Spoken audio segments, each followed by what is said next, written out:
네, 반갑습니다. 고번입니다. 오늘은 뉴욕 증시 분석드리는 시간 갖도록 하겠습니다. 다들 아시는 것처럼 미국과 이란의 종전 협상이 결렬되고 말았습니다. 그로 인해서 위켄 5일은 현재 실시간으로 4.8%대 상승이 나오고 있고요.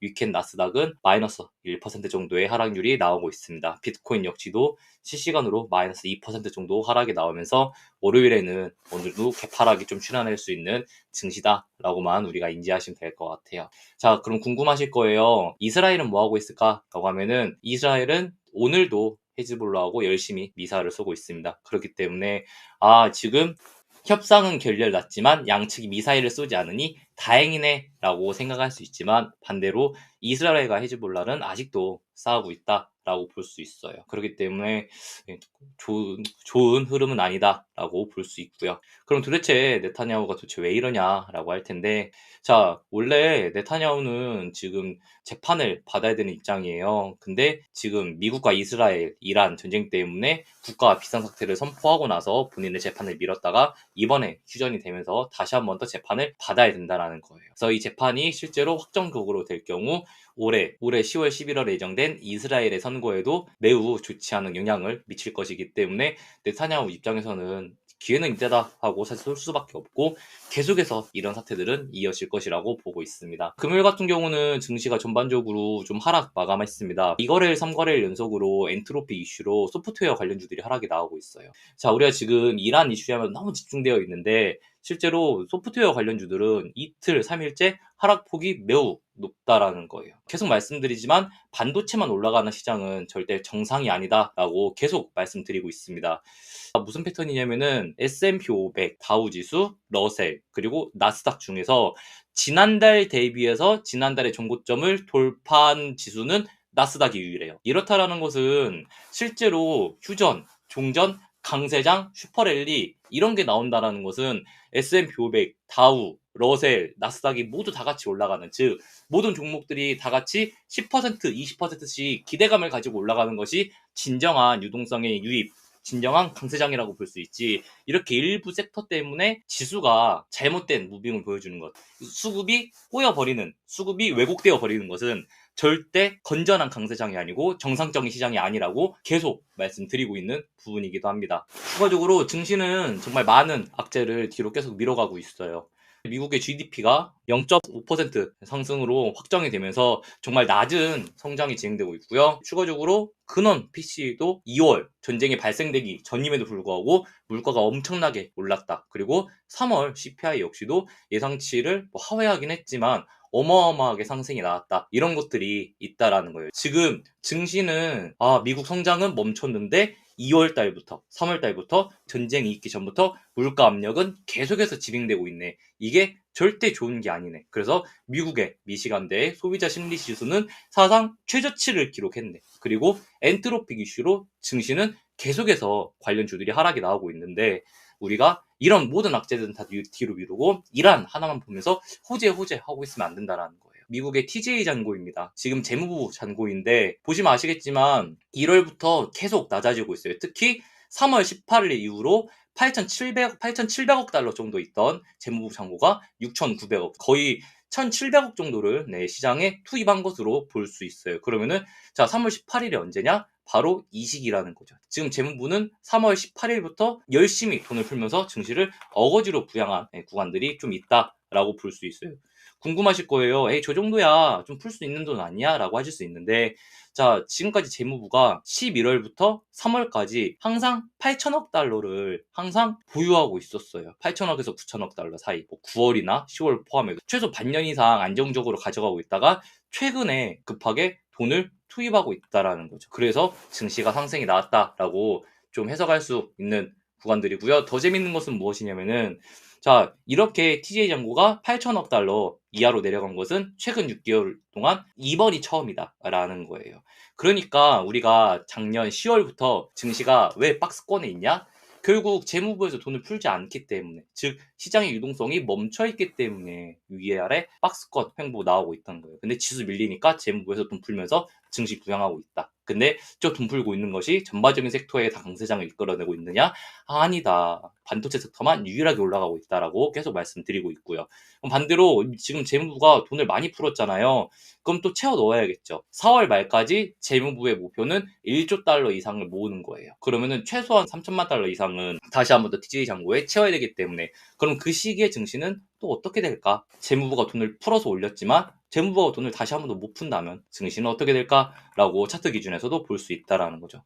자, SPY 기준에서 보시면 아시겠지만 지금 680불은 정말 강한 저항 기준이에요. 자, 직전에 한번 눌림이 나왔던 즉 4월 2일에서 4월 3일까지 눌림이 나왔던 피보나치를 그렸을 때 피보나치 2.618짜리. 자, 그리고 3월 25일부터 3월 31일까지의 하나의 강한 눌림을 피보나치를 그렸을 때 피보나치 1.618짜리.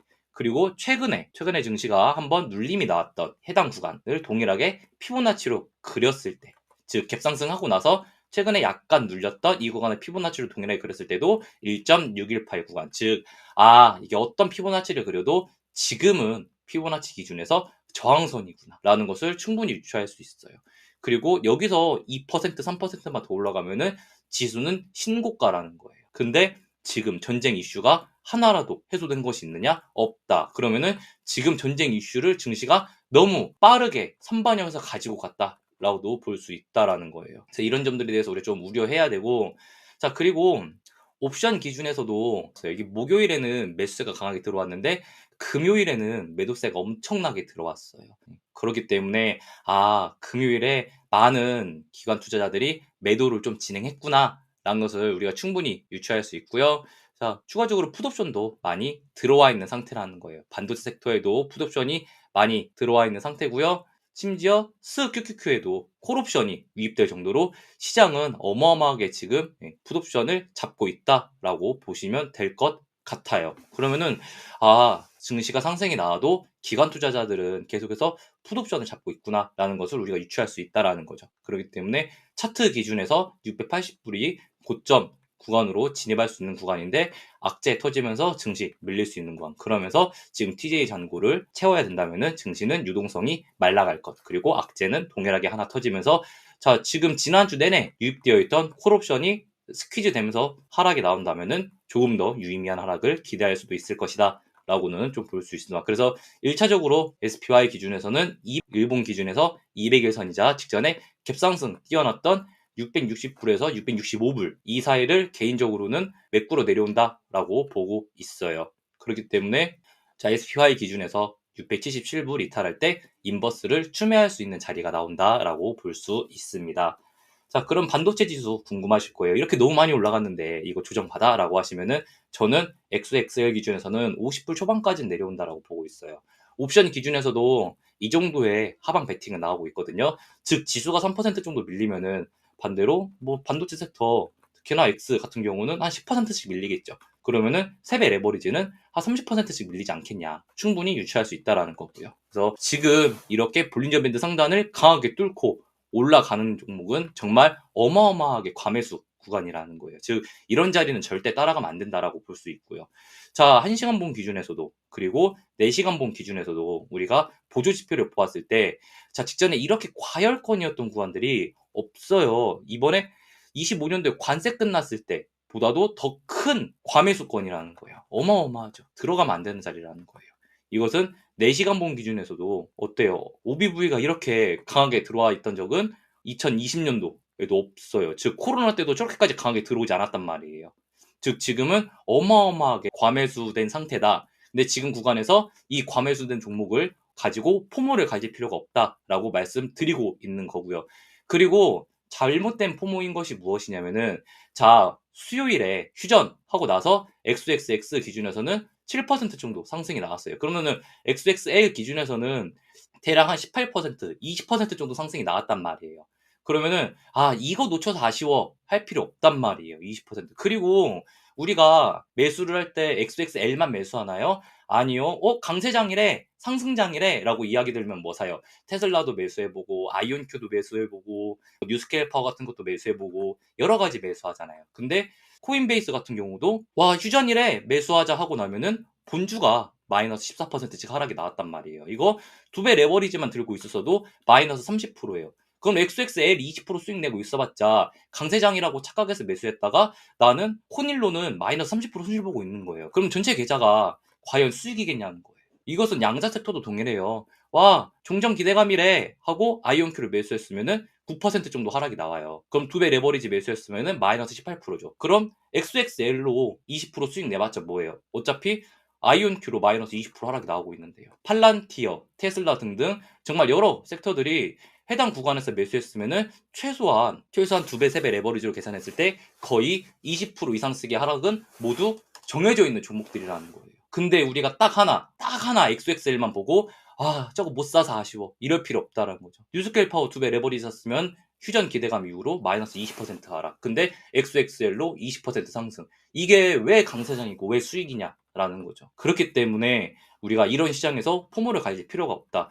반대로 이거 따라가겠다고 다른 종목들 같이 매수했으면은 전체 계좌는 마이너스다라는 거예요. 우리가 휴전 뜨자마자 XXL만 풀매수 하진 않잖아요. 다시 말씀드리지만 즉 지금은 절대 포모를 가질 시장이 아니고 방금도 말씀드렸지만 반도체 섹터를 제외하고는 그 어떤 섹터도 상승이 나오지 못하고 있는 시장이다. 이것은 절대 정상적인 시장이 아니다라고 다시 한 번 더 말씀드리고 싶습니다.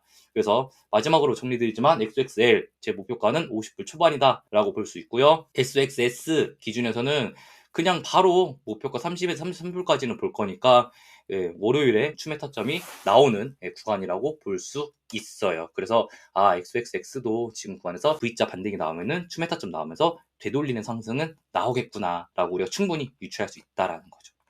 이렇게 우리가 볼 수 있는데 인버스는 너무 어려우시면 잡지 마시고 반대로 그냥 기다렸다가 XXL을 저점에서 잡으시는 거를 권유드릴게요.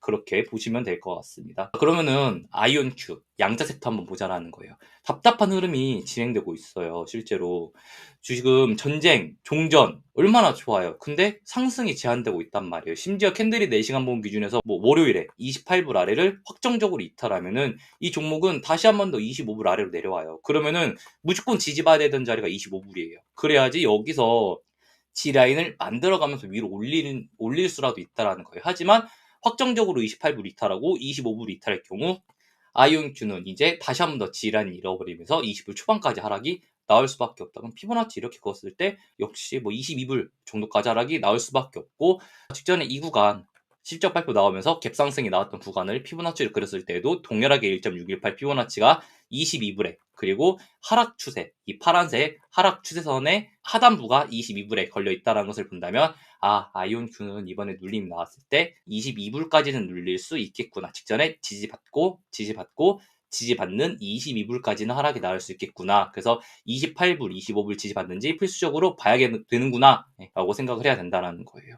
이것은 리게티 컴퓨팅이나 나머지 모든 종목들 모두 동일하기 때문에 직전 전저점 이탈하게 되면은 비중들을 더 축소하셔야 돼요. 이것은 양자 섹터뿐만이 아니라 사실 마이크로소프트 같은 빅테크 종목들도 동일해요. 자, 지금 보시면 마이크로소프트 같은 경우도 동일하게 기대감에 올랐다가 눌린 상태란 말이에요. 근데 이 종목이 확정적으로 350불을 이탈하면 밑으로 더 빠져요. 300불까지. 그렇기 때문에 필수 G라인은 350불이다라고 볼 수 있다라는 거죠. 즉 아까 아이온큐가 그랬던 것처럼 즉 양자 섹터가 그랬던 것처럼 빅테크인 마이크로소프트도 하단을 지지를 받아줘야 이후로 올라갈 수 있다라는 거예요. 그래서 월요일에 어디까지 하락이 나온지에 대해서 우리가 필수적으로 좀 체크를 해야 되고 이 패턴들이 제일 걱정스러운 것이 무엇이냐면은 자, 아까 영상 초반에 SPY가 마이너스 2에서 3% 정도 조정이 나올 수 있다라고 말씀드렸어요. 그러면은 이 조정이 나올 때 반도체 섹터야 어마어마하게 올랐으니까 일부 눌림 나와도 된다는 거예요. 하지만 이외에 대부분 섹터들은 신저가를 기록하러 간단 말이에요. 그래서 정말 위험한 자리가 된다라고 말씀드리고 있습니다. 금이 지금 기준에서 추세선을 이탈하고 하방이 진행될 경우 4,650불 정도를 이탈했을 때 일본 기준에서 21선을 이탈하게 되고요. 과거에 일본 기준에서 21선을 이탈했을 때 강하게 하락이 나왔던 이런 패턴들을 보자면 지금 기준에서 21선을 이탈했을 때 하방 압력이 더 높아질 수밖에 없다. 그럼 금이 직전 전저점 쌍바닥 G라인만 만들어 내려가도 고점 대비해서 7% 10% 이상 하락이 나올 수 있는 구간이라는 거죠. 최대 30%까지도 즉 A, B, C로 이어진다면 정말 큰 하락까지도 나올 수 있다라는 거예요. 그래서 이런 것들을 우리가 좀 유념하시면서 보시면은 좋을 것 같습니다. 자, 최근에 팔란티어가 좀 강하게 눌리고 있는데, 사실 팔란티어 같은 경우도 125불이 이탈하게 되면은 밑으로 더 하락이 나올 거예요. 그나마 금요일에 트럼프가 팔란티어를 언급해주면서 상승이 나온 G라인을 만든 구간이기 때문에, 자, 무조건 확정적으로 130불을 돌파해줘야 이후로 올라가는 자리가 나온단 말이에요. 지금 일본 기준선 캔들이 망치형 캔들이 나왔거든요. 망치형 캔들이 상승 추세로 전환되기 위해서는 그 다음날 캔들이 최소 상승으로 하나 만들어줘야 이후로 상승이 나오는구나 라고 볼 수 있었어요. 직전에 이렇게 저점 도지 캔들이나 망치형 캔들이 저점을 잡아주는 모습을 보여주고 이후로 상승이 나오는 캔들들이 나와줘야 상승으로 추세가 전환된단 말이에요. 근데 지금 그러지 못한다면, 반대로 망치형 캔들이 나오고 나서 이후로 추세를 올리지 못한다면 추가적인 하방이 나왔던 과거 패턴들을 보았을 때 지금 구간에서 음봉으로 한 번 더 마감했을 때는 하락 확률 나오면서 100불 초반까지 떨어질 가능성이 높기 때문에 팔란티어 무조건 125불 지지받으면서 130불 돌파하는 것만이 유일한 정답이다 라고 보시면 될 것 같습니다. 테슬라도 궁금하실 거예요. 테슬라도 지금 이 거래일 연속해서 G라인을 만들고 있거든요. 그러니까 좋은 구간에서 G라인을 만들고 있어요. 지금 보라색 선이 448일선이거든요. 448일선 장기 이평선을 지지받고 기술적인 반등, 그리고 추세 하단 지지받으면서 기술적인 반등은 나오고 있는 자리인데, 이 종목이 월요일에 절대 이탈하지 않고 최소 370불 이상으로 올려놓고 지지를 받아야 무언가 추세를 전환하고 있구나라고 우리가 해석할 수 있다라는 거예요. 하지만 이 종목이 확정적으로 340불 이탈할 경우에는 장기 이평선 이탈하고 G라인 이탈하면서 결국 300불 초반까지 떨어질 거예요. 그럼 이렇게 약세 패턴이 계속 이루어질 경우에 테슬라는 향후 260불에서 300불까지도 내려올 수 있기 때문에 이런 점에 대해서 우리가 조심해야 된다는 거예요.